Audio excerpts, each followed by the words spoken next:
5 and 20 ponies trotting through the dark, brandy for the parson, baccy for the clerk, laces for the lady, letters for the spy. Watch the wall, my darling, while the gentlemen go by. Welcome back to another Wharf Wide Web. As you might have guessed from that bit of Rudyard Kipling's Smuggler's Song, today we're going to be looking at a little bit of smuggling on the wharf. Excise duties are taxes on goods that raise money for the government. Then, and now, they were unpopular and made some luxuries ridiculously expensive. People rarely want to pay more than they really have to, so smugglers would get the desired goods into the country by stealth, thereby avoiding paying any of the duties, keeping their own profits high and their selling price low. Liverpool was a booming port, and that meant the Wirral had an equally booming smuggling trade. Smugglers used a variety of tricks to get their goods in without the attention of the customs man, and at first having goods being transshipped on the canal was an asset. One smuggler bought an old Mersey flat named the Thomas and Anne, and had her overhauled enough that she was able to be registered as a small ship.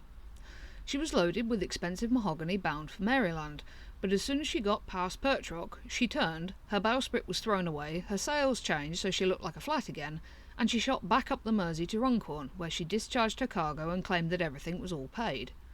The wood was taken to Preston Brook, loaded onto a pair of narrowboats, and sent off down to London.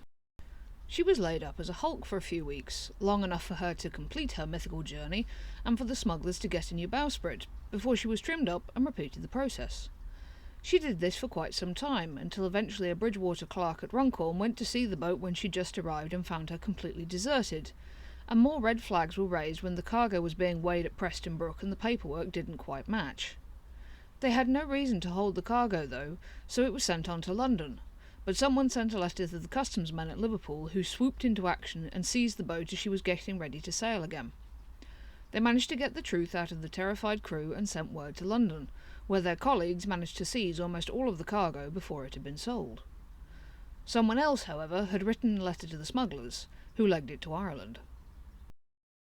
Rum and brandy were high targets, and boatmen regularly tapped their cargo for personal use as well as resale.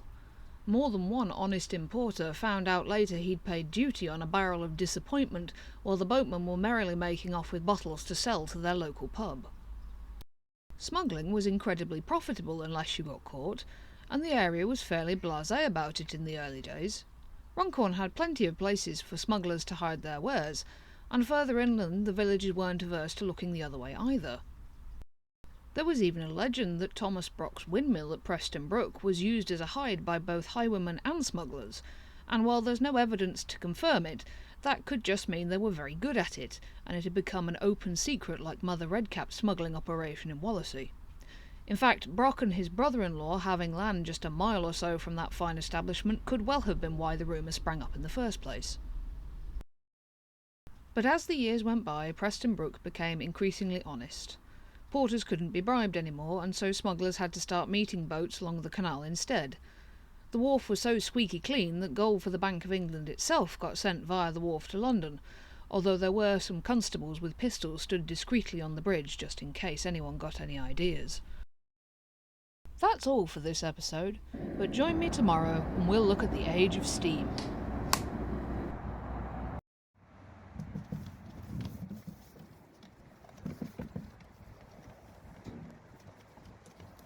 Is he stuck? Oh no. You're facing the wrong way.